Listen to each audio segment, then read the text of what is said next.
আলহামদুলিল্লাহ। বন্ধুরা সবাই কেমন আছেন? ফেসবুকে আমরা যারা কন্টেন্ট ক্রিয়েটর রয়েছি, আসলে কন্টেন্ট ক্রিয়েটর এখনো ভালো স্বীকৃতি পায়নি এটা বলা ঠিক না। তবে যারা চেষ্টা করে যাচ্ছে প্রতিনিয়তই, স্বপ্ন দেখি, তাদের জন্যই আর কি। মূলত একজন কন্টেন্ট ক্রিয়েটর, তার যে কন্টেন্টটা তৈরি করা হয় সেই কন্টেন্টটা কিন্তু এত সহজে মাথায় আসে না। মাথায় আসার পেছনে অনেক তার গবেষণার কাজ রয়েছে, তার চিন্তা ভাবনা, তার মানে ব্যাপক গভীর এই বিষয়ে আর কি মানে শেখার জায়গা আর কি রয়েছে, যে জায়গা থেকে সে আর কি এই কন্টেন্টটা তৈরি করে থাকে। তো যাই হোক, সেই কন্টেন্ট যখন তৈরি হয়ে যায় তারপরে কিন্তু ফেসবুক মার্কেটে এটা বাজারজাতকরণের প্রস্তুতি নেওয়া হয়। তো এই জায়গাতেও কিন্তু আমাদের আসলে যে কাজগুলো প্রাথমিক দিক দিয়ে করে থাকি সেই কাজগুলো আসলে খুবই দুর্বল, খুবই পোর লেভেলের আর কি। তো এইভাবে যদি আমরা আসলে কাজ করি, সেই কাজটা কিন্তু মার্কেটে আমরা সেটা নিয়ে প্রচুর মানে বেনিফিট আশা করতে পারি না। বাট আমাদেরকে কি করতে হচ্ছে? আমাদেরকে প্রতিনিয়তই কিন্তু কাজ শিখতে হচ্ছে, কাজ করতে হচ্ছে। এতে কি হচ্ছে, আমরা পূর্বে যে কন্টেন্টটা তৈরি করেছি, সেখানে যেভাবে আমি কথা বলেছি, সেখানে আমি যা যা প্রেজেন্টেশন করেছি, যা যা ভুল ভ্রান্তি হয়েছে, এভরিথিং সম্পর্কে কিন্তু আমার একটা সার্বিক ধারণা তৈরি হয়েছে। এতে কি হয়েছে, পরবর্তীতে আমি যে কন্টেন্টটা তৈরি করছি সেই জায়গা থেকে সেইগুলো দিকগুলো আমি খুঁটে খুঁটে কিন্তু ধরতে পারছি এবং সেইগুলোকে অ্যাভয়েড করতে পারছি। পারতপক্ষে সেইগুলোকে বাদ দিয়ে ভালো কিছু যাতে সেই জায়গায় কি যোগ করতে পারি, এই বিষয়গুলো মাথায় রেখে আমাদেরকে কাজ করতে হচ্ছে। যাই হোক, আমরা প্রতিদিনই শিখছি, এখানে শেখার কিন্তু শেষ নাই। একটা ভিডিও তৈরি করতে যে সেই ভিডিও তৈরির পরে সেটা কিভাবে মার্কেটে আমাদেরকে বাজারজাত করতে হবে, এটা নিয়েও চিন্তা ভাবনা করতে হচ্ছে, গবেষণা তৈরি করতে হচ্ছে। বিষয়টা হচ্ছে হলো যে দেখেন, প্রতিনিয়তই আমাদের বাজার কিন্তু চেঞ্জ হচ্ছে, এখানে মার্কেটিং যে স্ট্র্যাটেজি সেটার পরিবর্তন হচ্ছে। তাহলে আমরা যদি ফেসবুকে কাজ করি, সেখানে আমার এই ভিডিওটাকে আমি মার্কেটে মানে বাজারজাত করব সেই জায়গা থেকে আসলে, তাহলে এটার কিন্তু একটা মানে এটা তো একটা পরিবর্তন আনতে হবে, বা আমাকে একটা অদৃশ্য মার্কেট স্থাপন করতে হবে, সেখানে আমার বাজার তৈরি করতে হবে। এবং সেই জায়গাতেই কিন্তু আমার এই ভিডিওটা বা আমি যে মেসেজটা দিতে চাই, আমার যে মানে কন্টেন্টের যে বৈশিষ্ট্য বা এর ভিতর থেকে যে শিক্ষাটা আছে, লার্নিংটা আছে, এভরিথিং মিলেই কিন্তু আমি সেই জিনিসটা ওখানে দিতে চাই, প্রেজেন্ট করতে চাই। তো এই প্রেজেন্টটা আমি চাইলেই কিন্তু হবে না। আমি চাইলেই একটা ভিডিও ছেড়ে দিলাম, সেই ভিডিওটা ভাইরাল হবে, মানুষ দেখবে, এরকম কিছু কিন্তু না।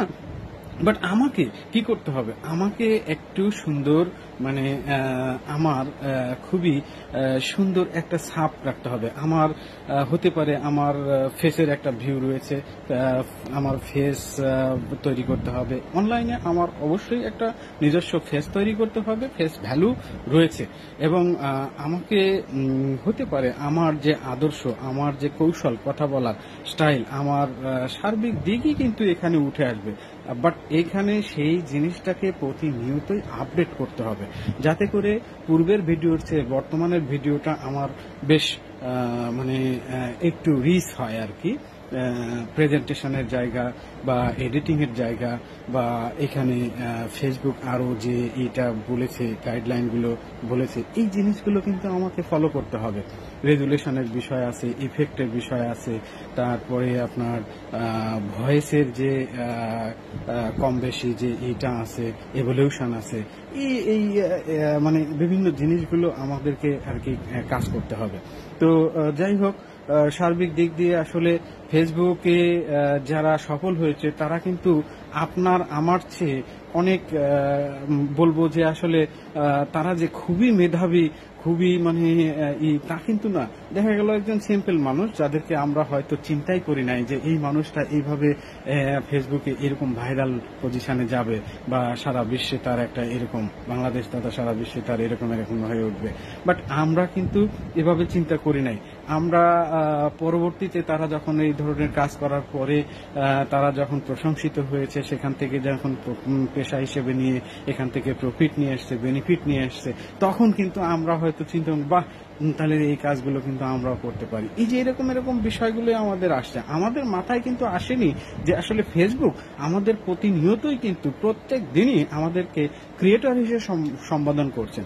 এখন সেই ক্রিয়েটর আমি নিজে, আপনি বা আরেকজন তা কিন্তু না, যার যে আইডি তাকে সেই ক্রিয়েটর বলা হচ্ছে এবং সেই জায়গাতে তার যে ফেসবুকের যে গাইডলাইন সেই গাইডলাইন অনুযায়ী কাজ করতে বলা হচ্ছে এবং এই কাজটা যারা করছে তারাই মূলত ফেসবুকে আগামী দিনে এখান থেকে মূলত তারা বেনিফিট আশা করতে পারে। ফেসবুক কিন্তু নর্মালি একটা অনলাইন প্রফেশনাল প্ল্যাটফর্ম নিয়ে আসছে, বাট আমরা এটাকে কি করেছি, আমরা একটা এমন একটা মানে করেছি যে আমরা এখানে শর্ট টাইমে যা তা করে ফেলবো বা এখান থেকে হিউজ ইনকাম করবো বা এরকম আমাদের মানে একটা জিনিসটা আমাদের ভিতরে ফুটে উঠেছে।